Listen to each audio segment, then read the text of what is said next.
para hablar de todo lo que está ocurriendo, el gobierno, anuncios, reformas, oposición y mucho más. Estamos junto al diputado de la UDI, Javier Macaya. Diputado, bienvenido a Muel TV, ¿cómo está? Bien, pues muchas gracias por la invitación, Bárbara. ¿Patipelados o no patipelados? ¿Qué les decimos? Sí, son polémicas tan artificiales. Yo creo que hay cosas en la política harto más importantes que preocuparse. Y yo entiendo que, a ver, fue una expresión desafortunada. La misma presidenta de la UDI reconoció que no era la mejor expresión. La semana pasada yo escuchaba a Gabriel Boric decir que los anuncios del presidente Piñera eran para la galucha. Gonzalo Vinter, otro parlamentario, habló de la plebe.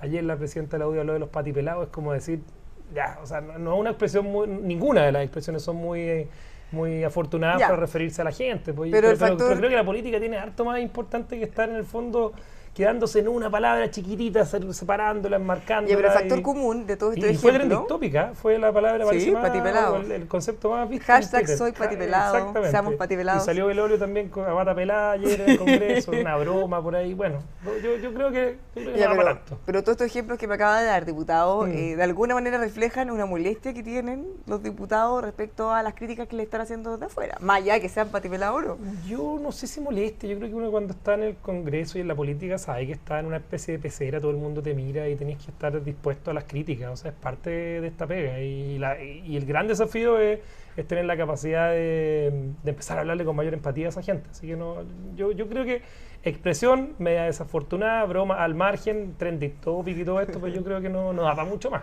Ahora, a propósito de Jacqueline Van Rieselbergh, de su partido, ella ha hecho una defensa bien grande a ministro Chadwick, dijo que incluso ha sido el mejor ministro de Interior de la historia. ¿Está de acuerdo? Yo tengo hartas diferencias, competimos en la elección anterior con Jacqueline, pero en esto estoy 100% de acuerdo con ella. A mí me pasa que el ministro Andrés Chadwick le ha tocado hacerse cargo de los temas probablemente más complejos. Harta crisis.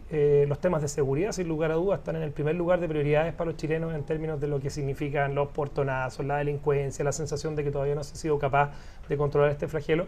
Y bueno, ¿para qué decir la situación de la Araucanía? O sea, Andrés Chadwick ha estado siempre y no le ha hecho el quita a los problemas difíciles y en ese sentido, dada su cercanía con el presidente Sebastián Piñera, probablemente el ministro más cercano al presidente y en ese término está absolutamente empoderado para seguir cumpliendo su rol de ministro del Interior y haciéndole frente particularmente al tema de seguridad. Yo en esto quizás el llamado que le hemos hecho en los últimos días al gobierno es salirse un poquito de la lógica tan en el Congreso, tantos proyectos de ley, porque el gobierno nosotros consideramos que ya cumplió mandando los proyectos al Congreso. O sea, el gobierno hoy día tiene que enfocarse mucho más, por ejemplo, en la agenda de seguridad, en ver hoy toda la tecnología que se tiene que invertir. El ministro Chadwick hoy día está inaugurando cámaras de televigilancia en todo Chile, está con el tema de los drones, está con nuevos implementos para la policía.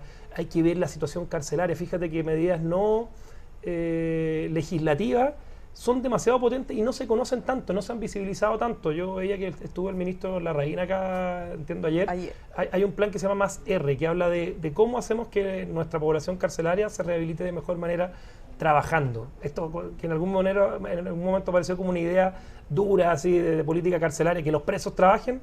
No, que los presos tengan la capacidad de rehabilitarse, cumpliendo ciertas condiciones, recibiendo una remuneración, trabajando. Y el Más R se conoce poco. Y yo creo que son medidas que no son tan legislativas y que tenemos que ser capaces de decir, bueno, al gobierno no tiene mayoría en el Parlamento, tenemos que mandar los proyectos, pero ya es responsabilidad del Congreso y no sujetar el éxito del gobierno al juego parlamentario y a la reforma en el Congreso. Ya, pero hay algunas reformas que han puesto como piedras de tope de mejora en las promesas del gobierno, como por ejemplo la reforma tributaria. Sí, o sea, de alguna manera el gobierno dice, sin esta reforma es muy difícil retomar el crecimiento y cumplir nuestra promesa de campaña. Yo comparto, y el gobierno en ese sentido cumplió con su promesa de campaña. Pero la promesa no era presentar la reforma, la promesa es mejorar la economía. Por supuesto, y hay coyuntura y está dentro del juego político que tú no tengas las condiciones objetivas para sacar adelante una reforma como la tributaria, que le ha ido, yo soy súper crítico, le ha ido mal estos días en el Congreso, no ha avanzado, se han rechazado artículos muy importantes. ¿Qué opinan ustedes de este conflicto que se dio con el presidente RN, Mario Desbordes, respecto a eliminar o dejar de lado la integración, que es como el corazón de la reforma? Yo en eso no estoy de acuerdo con Mario Desbordes, creo que... ¿Él matizó después? Sí, matizó, y entiendo que se ha transmitido por parte de Renovación Nacional también de que la integración es parte fundamental de la reforma tributaria. Curiosamente, en la otra crítica que él ha hecho, en el tema del 4% de la FP, yo sí estoy a favor. O sea, creo que hay un tema ahí, hay una discusión que tener respecto a la libertad de los afiliados para elegir cualquier sistema previsional en la cotización adicional y para que también el 10% original también podamos mirarlo en términos de cómo se van a fijar reglas para esa cotización del 14%. Ahora, el gobierno, para que la DC aprobara la idea de legislar Sí, pues, la reforma de pensiones, se comprometió con que ese 4% iba a ser administrado por un ente estatal. Entonces, él, al hacer el anuncio en la cuenta pública, decir que nosotros, los trabajadores, podremos elegir, que la escoba. Sí, el presidente de la DC nos dijo que era un balde de agua fría. De nuevo, en el juego parlamentario y en un Congreso con minoría, el gobierno tiene que hacer sus máximos esfuerzos, tiene que desplegarse en el Congreso para sacar adelante su programa de gobierno, el cual fue elegido mayoritariamente por los chilenos. Pero hay una realidad, y esa realidad Chile la sabe ya, que tenemos un Congreso donde no hay mayoría del oficialismo, no hay mayoría del gobierno, y el gobierno haciendo sus máximos esfuerzos, y finalmente la oposición, con un fin finalmente de causarle un daño al gobierno, pero le está causando con eso un daño a la economía, al país, ellos tienen obviamente ideas distintas en materia económica, el gobierno tiene que enfocarse, y ese es nuestro mensaje por estos días, más en la agenda no legislativa, más en una agenda de gestión. O sea, a mí me gustó mucho ver un énfasis en el tema de medicamentos en la cuenta pública, un tema que ni siquiera pasa por el tema, por una materia legislativa, que FONASA pueda convertirse en un poder comprador en ciertas condiciones. Lo que se está haciendo con el hospital digital es algo que quizás ha sido un poco criticado y no ha sido todo lo bien comunicado que tiene que ser, pero el hospital digital, si somos capaces de avanzar en un nuevo estándar de atención médica a distancia, vamos a ser capaces de disminuir de manera importantísima las listas de espera. O sea, son materias no legislativas. Ha tenido harta crítica, de gestión, sí, ha tenido crítica, pero tiene poco tiempo para pero son materias que demuestran que el gobierno en gestión es inmensamente superior al anterior. Tú me hablabas de las cifras económicas. Pucha, yo creo que comparar un 4% con un 1 y tanto es casi 3 veces más de lo que crecía el gobierno anterior a este gobierno. O sea, de repente a nosotros se nos olvida de dónde veníamos. Yo no tengo ninguna duda de que las expectativas tienen que, ojalá, mejorar el 3,5, quizás un número que a muchos les gustaría que fuera mejor, que es lo que eventualmente va a crecer la economía este año, por ahí, entre 3 y 3,5. Pero dicho esto, miremos lo que está pasando en el barrio, miremos lo que está pasando en el mundo, miremos lo que pasa en los países vecinos. O sea, no es fácil tampoco crecer al 3 y tanto en este continente y en una guerra comercial entre China y Estados Unidos. Y es por eso que yo al gobierno en términos bien generales y a partir de la cuenta pública del domingo pasado lo evalúo bien, y creo que particularmente Andrés Chadwick, que ha sido una persona que le ha tocado dirigir un equipo de muy muy buena forma. Antes de dejar el 4%, ¿ustedes estarían dispuestos a aprobar una medida que vaya encaminada en la línea del acuerdo con la ADC? Porque se ha visto que ustedes en realidad quieren que se ponga la posibilidad de elegir ante Nosotros todo. Creemos ante todo en la libertad de elegir de los chilenos. ¿Y por qué el 4 y no el 14%? Es que si uno se abre a la libertad de elegir del 4%, tiene que estar disponible, y eso es un mensaje que yo se lo escuché el otro día al presidente del Senado, también, por ejemplo, a Jaime Quintana. ¿Por qué no también tiene que estar disponible a mirar, bajo obviamente reglas de seguridad social, de que estamos hablando de las pensiones, tiene que tener estándares y regulaciones bastante estrictas. Yo no me cierro a que esa discusión se pueda dar, porque creo que en definitiva, si tú crees en la libertad del 4%, también tienes que ser capaz de entender y creer en la libertad para el 10% restante. Claro, sobre todo pensando en no tener que pagar una doble comisión. Y en eso fíjate que a pesar, yo estoy de haber estado en desacuerdo, a pesar que ya se matizó el tema de la integración, las declaraciones que habían sido hechas en su momento por Mario Desbordes, yo en el tema del 4% sí estoy de acuerdo, y él también lo dijo así, dijo en la situación del 10% adicional uno podría tener una discusión respecto también a si es o no es AFP, y es por eso que en su momento muchos de nosotros dijimos, ok, si quieren hacer una AFP estatal, que los chilenos tengan la capacidad de elegir esa para entidad, legitimar el sistema. Bueno, veámoslo. O sea, no había inconveniente en ese momento, y fue parte de una discusión que tuvimos. Quizá podrían destrabarlo por ese lado, ¿no? Porque la ADC está muy enfocada en que ese 4% no sea para el FP. Yo soy parlamentario y me consta el esfuerzo que está haciendo el ministro Gonzalo Blumen, el ministro Felipe Larraín en sacar adelante la reforma previsional. Es importante, y ahí sí que hay un costo muy grave que se paga si no la aprobamos inmediato. O sea, la reforma tributaria uno dice, ok, va a crecer la economía, se van a generar condiciones, se entrega una señal. Pero en la reforma previsional, lo que ocurre si tú no la apruebas es que deja inmediatamente a todas las pensiones básicas solidarias, a más de 300.000 personas, con un 10% menos de su pensión en forma inmediata. Y en el mediano plazo, en 4 o 5 años, que dependiendo del contexto económico, con un 50% menos de pensión.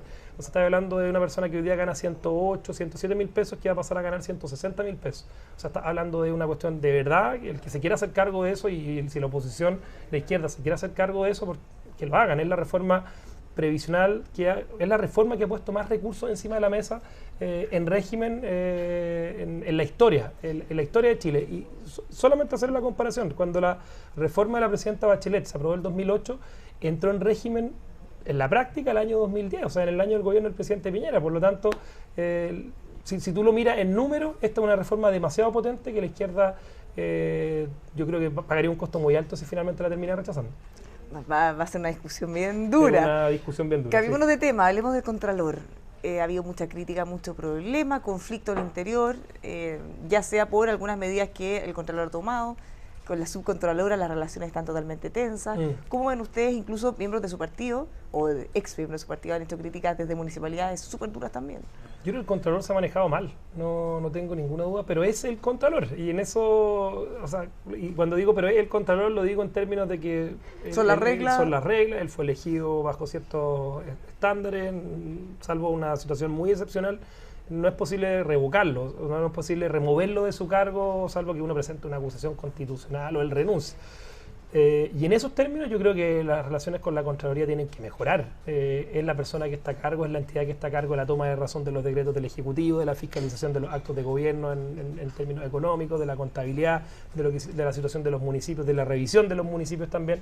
Y él ayer fue al Congreso a dar explicaciones respecto de cómo eran cómo se ejercía la facultad de fiscalización de los municipios. Algunos parlamentarios nuestros no quedaron muy contentos, algunos alcaldes no están muy contentos. O sea, yo he escuchado hoy día declaraciones de la alcaldesa Evelyn Matei, del alcalde Rodolfo Carter ayer que también mencionaba lo mismo. Es que hay acusaciones graves, porque sí, no solo se habrían utilizado criterios distintos, sino que además se le acusa al Contralor de, al haber sido advertido, haber querido tapar esto para no seguir generando conflicto. Y esa es la parte más dura de todas. Y se le generó un tema interno, laboral, que habla despidos, que habla de mal manejo. Yo de verdad no tengo ninguna duda que acá la situación, las señales que ha entregado el Contralor no han sido las más adecuadas en términos de su manejo interno. Acá la subcontralora es una persona que prácticamente tiene una guerra mundial en el interior de la Contraloría. Yo creo que le hace muy mal a la institucionalidad de la Contraloría esa guerrilla. Él ayer terminó su declaración en la Comisión de Constitución, Legislación y Justicia diciendo que en la Contraloría no había, que él era el jefe, que él podía remover a quien quisiera, salvo había un cargo vitalicio que era de ella, que una señal, y que de hecho intentó removerla. Recordemos que hacerlo, tuvo que reintegrarla, aunque él después le limitó las funciones. Sí, no más que yo creo que no es bueno para Chile. Yo creo que esto necesita poner la pelota al piso. Necesita que él ponga la pelota al piso, que se junte quizás con la asociación de municipios, con los alcaldes involucrados que están acá reclamando esta situación. Entiendo que tuvo una reunión con el ministro Andrés Chadwick, a pesar de que las disputas no han tenido que ver con el Ejecutivo, han tenido más que ver con municipios y particularmente con el juego más parlamentario en la defensa de ciertos municipios. Yo creo que él tiene que entregar señales de cómo está manejándose al interior y particularmente cómo va a seguir fiscalizando a todas las entidades por igual. Acá no se trata de que no te fiscalices, se trata de que haga la pega, pero que la haga con criterios parecidos. Ahora, este conflicto y la forma en que él ha actuado, o como usted nos dice, yo puedo hacer esto, son mis atribuciones, ¿no les da también pie quizá para revisar esas atribuciones? Decir, a ver, ¿corresponde que él tenga todo ese poder? Si bien Contraloría es un organismo muy importante, sí. ¿Cómo se hace el contrapeso? Corresponde mirarlo y entiendo que el gobierno lo está mirando dentro de todas las reformas más institucionales de funcionamiento del Poder Judicial, del Parlamento, el tema de la reducción del número parlamentario, el sistema electoral, lo que sea.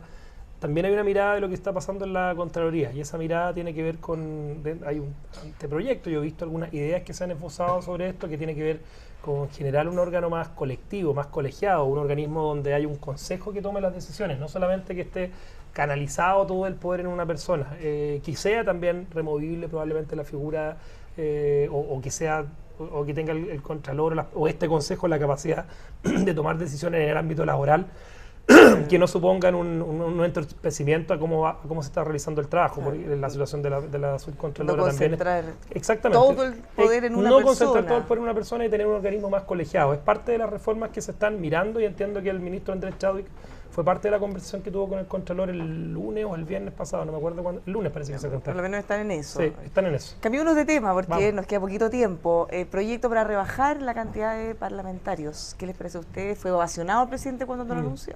Es divertido, ¿eh? Porque es como, un amigo me decía el otro día, me decía, es como que el gerente de una empresa anuncia reducción de personal y los trabajadores celebran. Pero fíjate que cuando una reforma no te hace daño a ti mismo, no es capaz de generarte a ti un costo, la gente no la cree. Y yo creo que la gracia de esta reforma es que tiene un incentivo para nosotros mismos para decir, esto me puede terminar costando la pega, entre comillas. Y desde esa perspectiva, yo creo que, primero, es una reforma que nosotros venimos pidiendo hace mucho tiempo. O sea, desde que empezó el gobierno le dijimos al presidente, trate de sacar este tema, lo sacamos al pizarrón. Hoy día ellos hablan de que con esto se perdería diversidad en el Parlamento. Yo he revisado un montón de estudios y veo que todas las coaliciones, desde el Frente Amplio hasta incluso Acción Republicana, si entra el Parlamento, tendrían representación parlamentaria. Es falso que un Parlamento con 120 diputados no pueda recoger la proporcionalidad y las distintas miradas de la sociedad. ¿Ustedes están de acuerdo con la cifra 120 o eventualmente podrían ser más? No, a nosotros nos parece que 120 es un número adecuado. O sea, nosotros hoy día... Yo creo que plantean un poquito más. Pero es que mira, menos que esto 150. tiene que ver con dos cosas. Una señal de austeridad, de ver, porque acá hay una discusión sobre la rebaja de las dietas parlamentarias, me parece. ¿Y la rebaja de las dietas parlamentarias? Pero es que pongámosle todo en un paquete, digamos. ¿Ustedes están de acuerdo? Porque a propósito de esto también salimos con los patipelados. Es que de nuevo, pongámoslo en un paquete donde, digamos, acá el Parlamento está en condiciones de entregar señales, pero una señal integral, donde no solamente mire a los parlamentos como el chivo expiatorio de todas las situaciones, de todos los problemas de la crisis institucional en Chile, sino que también diga el Poder Ejecutivo, en qué pie está, qué pasa con el Poder Judicial, qué pasa con las empresas del Estado. Y en eso hay demostración de que con 120 diputados se legislaba igual o mejor que con 155. Las comisiones siguen siendo integradas, son las mismas, siguen siendo integradas por 13 miembros, lo que significa que hay más miembros, más personas que tienen más tiempo disponible para dedicarse a otras labores.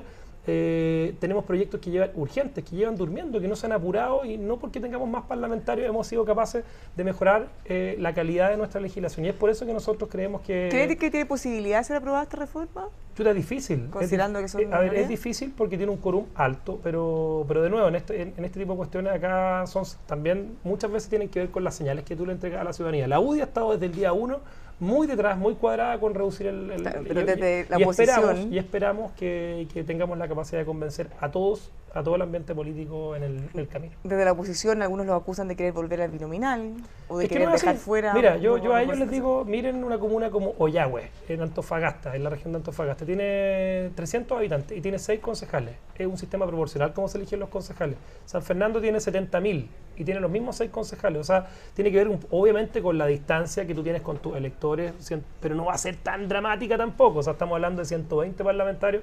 Es más que suficiente para tener la capacidad de representar a los 17, 18 millones de habitantes que tiene nuestro país. Para finalizar, súper brevemente, ¿qué le parece que José Antonio Kast anuncie la creación de su propio partido?